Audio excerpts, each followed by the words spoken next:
শুভেচ্ছা জানিয়ে শুরু করছি নন্দন টিভির নিয়মিত অনুষ্ঠান শৈশবের গান ও আড্ডা নিয়ে মজমার পক্ষ থেকে আমি দিলারানহার বাবু।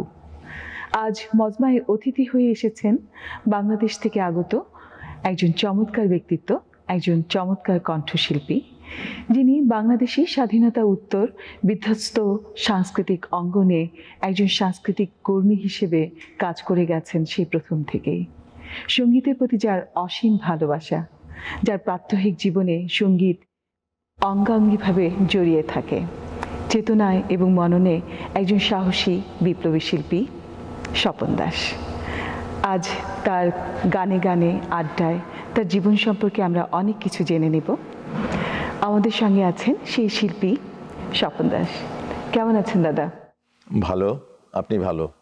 আমাদের মজমায় আপনাকে স্বাগতম জানাই। কেমন লাগছে কানাডা এসে? ভালো। কানাডা স্বপ্নের দেশ আমাদের সবার কাছে। প্রকৃতির নিজ হাতে গড়া একটি দেশ। বারবার আসি, ভালো লাগে, এবং এখানে যারা আসে তারাও নিজেদেরকে সমৃদ্ধ করার সুযোগ পায় অনেক, সেইটা দেখতেও আসি। ভালো। আচ্ছা, আজকের আড্ডাটার শুরুতেই আপনার কণ্ঠে আপনার একটা প্রিয় গান দিয়ে আড্ডাটা শুরু করা যাক, কি বলেন? শুরুতেই গান কোনটা দিয়ে শুরু করব? আপনার যেটাই পছন্দ। দর্শক, চলুন আমরা আমাদের এই প্রিয় শিল্পীর একটা প্রিয় গান উপভোগ করে আসি।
পাতা গো বাসন্তী রং দিয়ে শেষের বেশে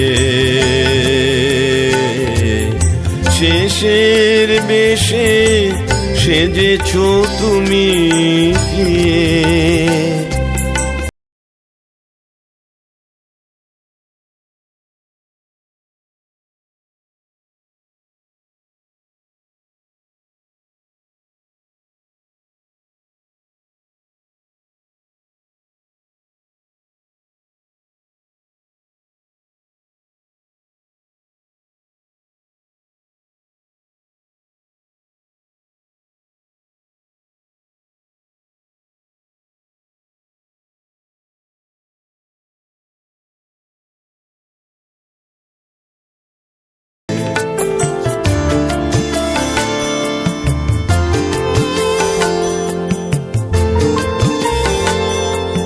তোমারই মতো আমারও তরি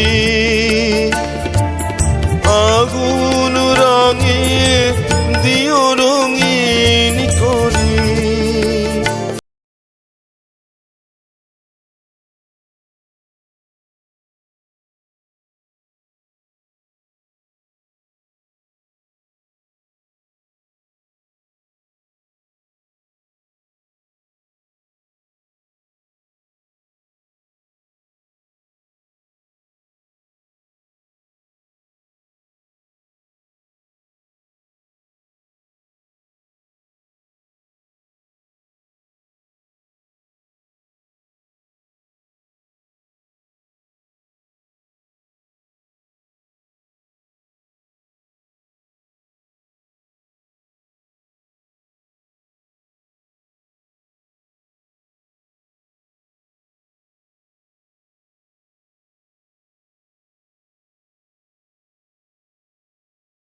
খুব সুন্দর কণ্ঠ আপনার। দাদা, প্রথম কখন এবং কোথায় কিভাবে গানের প্রতি আপনি আকৃষ্ট হলেন? সে অনেক পুরনো কথা। যখন স্কুলে পড়ি সে সময় আমাদের ক্লাসে একটি ছেলে খুব ভালো গান করত। পরবর্তীতে সে অনেকদিন ভালোই গান করেছে, কিন্তু এক সময় হারিয়ে যায়। তো ওকে দেখে, ওর গান শুনে শুনেই গানের প্রতি আসক্তি আসে। এর বাইরে নিজের ঘরেও আমাদের গানের চর্চা ছিল। আমরা 7 ভাইয়ের এক বোন, সে বোন গান করতো। যখনই বোনের বাড়িতে যেতাম গান শুনতাম সব সময়। একদিকে ক্লাসের গান, আরেকদিকে বোনের বাড়িতে গিয়ে গান শোনা, সবটাই আকৃষ্ট করে গানের প্রতি। তখন স্কুলে পড়ি, আমার ক্লাসেরই আমার সহপাঠী একজন, সেও আমার মতো গান পছন্দ করত। আমরা দুজনই প্রতিদিন সন্ধ্যায় নদীর পাড়ে চলে যেতাম, সেখানে পাথরের উপর বসে সূর্যাস্ত দেখতাম। এবং প্রথমে আমি একটি, তারপরে আমার বন্ধু, তার নাম আবুল হোসেন। আমি ছিলাম ক্লাসের ফার্স্ট বয়, সে ছিল ক্লাসের সেকেন্ড বয়। আমাদের দুজনের মধ্যে সখ্যতা ছিল সেরকমই, যেমনি ক্লাসের পড়াশোনায় তেমনি আমাদের সাংস্কৃতিক বিষয়ে। তো ওই গান শুনতাম, গান করতাম এবং সূর্যাস্ত দেখতাম। এইভাবেই গানের প্রতি আরও আন্তরিকতা, আরও গভীরতা বেড়ে যায়। আমার মনে হয় এর কিছুদিন পরেই আমরা যখন কলেজে ফার্স্ট ইয়ারে পড়ি, সে সময় দেশে মুক্তিযুদ্ধ শুরু হয়, সবাই বিচ্ছিন্ন। মুক্তিযুদ্ধের পরে এসেই মূলত সাংস্কৃতিক অঙ্গনে পদচারণা শুরু হয় এবং তখন গান এবং অন্যান্য সাংস্কৃতিক কর্মকাণ্ডে নিজেকে খুব গভীরভাবে জড়িয়ে ফেলি। আচ্ছা, পরে আপনি কিভাবে শিখতে শুরু করেন? কোনো শিক্ষক বা কোনো স্কুল? হ্যাঁ, আমরা স্বাধীনতার পর মূলত আমি প্রথম সঙ্গীতে যাওয়ার আগে শুরু হয় নাট্যচর্চা। চাঁদপুর শহরে প্রথম যে নাট্যগোষ্ঠী, অনন্যা নাট্যগোষ্ঠী, সেটা আমরা প্রতিষ্ঠা করি, আমরা কিছু বন্ধু মিলে। এবং আমাকে দায়িত্ব দেওয়া হয় সাংস্কৃতিক সম্পাদকের। তো সাংস্কৃতিক সম্পাদক নাটকের, তাকে তো সঙ্গীত জানতেই হবে এবং সঙ্গীত পরিচালনা করতে হবে। সেজন্যই আমাকে প্রাতিষ্ঠানিক সাংস্কৃতিক শিক্ষার জন্য আমি চাঁদপুরের সবচেয়ে পুরনো এবং যেটা আজও আছে সঙ্গীত নিকেতন, সেখানে আমি একজন নিয়মিত ছাত্র হিসাবে ভর্তি হই। এবং সেখানে একটানা বলতে গেলে প্রায় 5 বছর আমি সঙ্গীত শিক্ষা নিই। আমার প্রথম সঙ্গীত গুরু রবীন্দ্রসঙ্গীতে স্বপন সেন এবং নজরুল গীতি ও উচ্চাঙ্গ সঙ্গীতে ঝন্টু দাস, এই দুজনের কাছে আমার প্রথম সঙ্গীত শিক্ষা শুরু হয়। আচ্ছা, আর কি ধরনের গান গাইতে আপনি পছন্দ করেন? কার গান ভালো লাগে? কোন গানগুলি গাইতে আপনি বেশি স্বাচ্ছন্দ্য বোধ করেন? প্রথম দিকে তো শুরু হয় বিভিন্ন আধুনিক গান শুনে। তখনও কিন্তু আজকে রবীন্দ্রসঙ্গীত বা নজরুল গীতি দুটোর প্রতি আসক্তি আসেনি। কিন্তু যখন প্রাতিষ্ঠানিক শিক্ষা শুরু হয় তখন সেখানে রবীন্দ্রসঙ্গীত, উচ্চাঙ্গ সঙ্গীত, নজরুল সঙ্গীত, দেশাত্মবোধক গান এবং আধুনিক সব দিকেই কিছু না কিছু শিখতে হয়েছে। এরপরে আসে নিজের ভালো লাগা থেকে, যেটা একটা সময় পর্যন্ত আমি শুধু রবীন্দ্র এবং নজরুল এই দুটি করতাম এবং মাঝে মাঝে জাতীয় অনুষ্ঠানের জন্য আমাদেরকে গণসঙ্গীত শিখতে হতো, গণসঙ্গীত গাইতে হতো। মূলত রবীন্দ্র, নজরুল, গণসঙ্গীত এই দিয়ে শুরু। অনেক পরে এসে আধুনিক গান গাওয়া শুরু। আর আপনাকে উৎসাহ দিত কে বেশি গান গাইতে? কার অনুপ্রেরণায় বেশি গান গাইতেন আপনি? সঙ্গীতের অনুপ্রেরণা বলতে আমার কাছে সবচেয়ে বেশি ভালো লাগার ব্যক্তিত্ব ছিল আমার সেই সঙ্গীত গুরু স্বপন সেন এবং ঝন্টু দাস। দুজনই প্রতিযোগিতা ছিল। স্বপনদা বলতো তুমি শুধু রবীন্দ্রসঙ্গীত করো, আবার ঝন্টুদা বলতো যে না, তুমি নজরুল গীতি করো। তো দুজনকে খুশি করার জন্যই আসলে আমাকে দুদিকেই সমানভাবে, রবীন্দ্র এবং নজরুল দুদিকে আমি সমান পদচারণা করি এবং দুটোর দিকেই সমান মনোযোগ দিয়ে আমি শেখার চেষ্টা করি। আপনি গান ছাড়াও শুনেছি কবিতা আবৃত্তি করেন।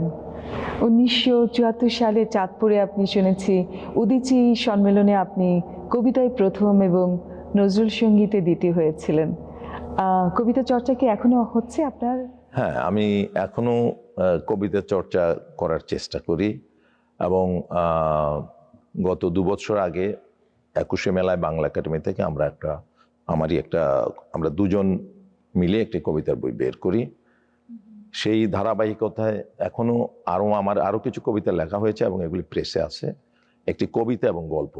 আমার নতুন এটা আমার ধারণা যে একই বইয়ে থাকবে কবিতা এবং গল্প।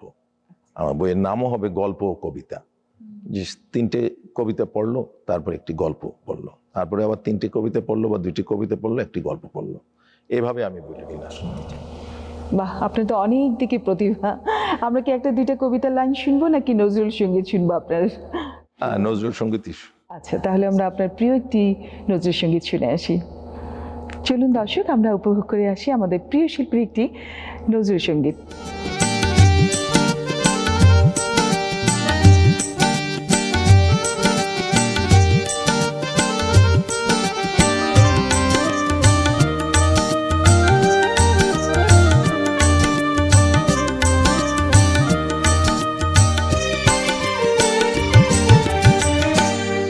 বাগিচায় বুলবুলি তুই ফুল শাখাতে দেশিনে আজ দোল আজো তাই ফুলকলি দে ঘুম তো টেনি তন্দ্রাতে বিফল। বাগিচায় বুলবুলি তুই শাখাতে দেশিনে আজ দোল।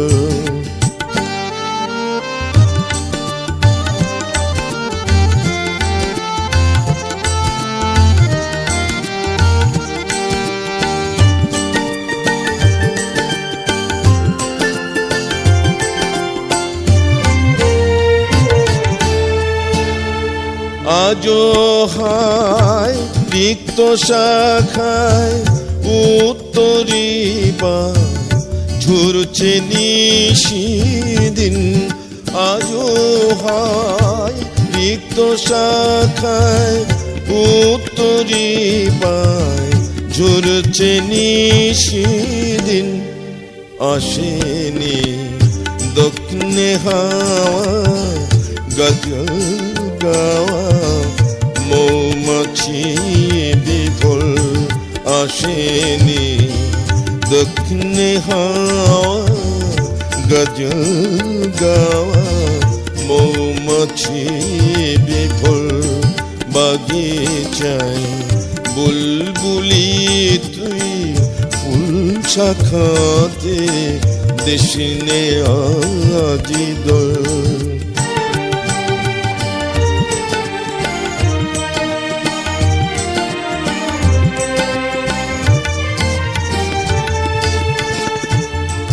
কবি তুই গন্ধে ভুলে ডুবলি জলে কুল পেলি নে আর।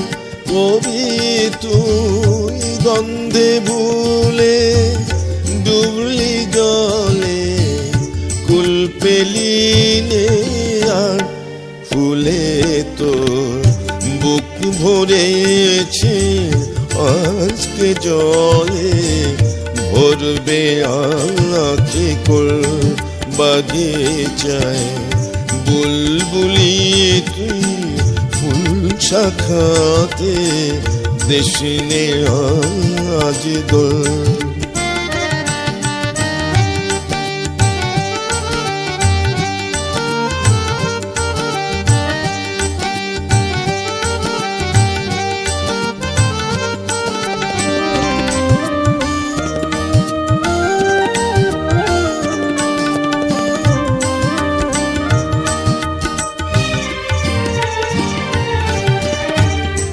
কবে সে ফুলকুমারী ঘুমটা চিরি আসবে বাহিরে। কবে সে ফুলকুমারী ঘুমটা চিরি আসবে বাহিরে। শিশিরের স্পর্শ সুখে ভাঙবে রে ঘুম রাঙবে রে কপল। শিশিরের স্পর্শ সুখে ভাঙবে রে ঘুম, রাঙবে রে কপল। বাগিচায় বুলবুলি তুই, ফুল শাখাতে দেশিনে আজ দোল।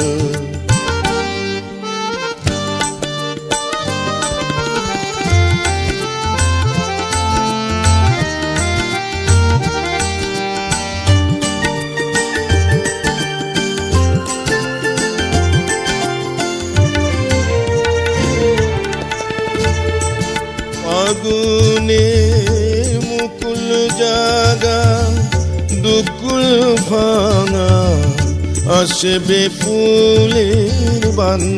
ফাগুনে মুকুল জাগা, দুকুল ভাঙা, আসবে ফুলের বান। কুড়িদের অষ্টপুটে লুটবে হাসি, ফুটবে গালে টোল। কুড়িদের অষ্টপুটে লুটবে হাসি, ফুটবে গালে টোল। বাগিচায় বুলবুলি তুই, ফুল শাখাতে দেশিনে আজ দোল। আজও তাই ফুলকলি তো চিনি, তন্দ্রাতে বিভোর। বাগিচায় বুলবুলি তুই, ফুল শাখাতে দেশিনে আজ দোল। দাদা, বিশ্ববিদ্যালয়ে পড়াকালীন সময়ে আপনি সক্রিয়ভাবে সাংস্কৃতিক এবং রাজনৈতিক এই কর্মকাণ্ডে জড়িত ছিলেন, এবং যতদূর জানি সেই সময় আপনারা একটা আনন্দের মধ্যে, একটা সুন্দর একটা পরিবেশে, নির্মল আনন্দের মধ্যে আপনাদের কাজগুলি করতে পারতেন। তখন হয়তো আমাদের এই সময়ের মতো এত ভীতি, হতাশা, ভয় এসব কাজ করতো না। সেই সময়ের কিছু যদি সুন্দর স্মৃতি বা কথা আমাদের বলেন। সে সময় বিশ্ববিদ্যালয় ছিল একটি ছাত্রছাত্রীদের জন্য পীঠস্থান। সত্যিকার অর্থে তখন প্রতিটি ছাত্রছাত্রী এখানে এসে যেন নিজেদেরকে সমৃদ্ধ করতে পারত। যেমনি লেখাপড়ায়, তেমনি সাংস্কৃতিক চর্চায় এবং রাজনীতিতে। তো এই সময়ে ছাত্রছাত্রীদের মধ্যে পড়াশোনার পাশাপাশি সাংস্কৃতিক কর্মকাণ্ড এবং রাজনীতি কোনোটাই তারা বাদ দিত না।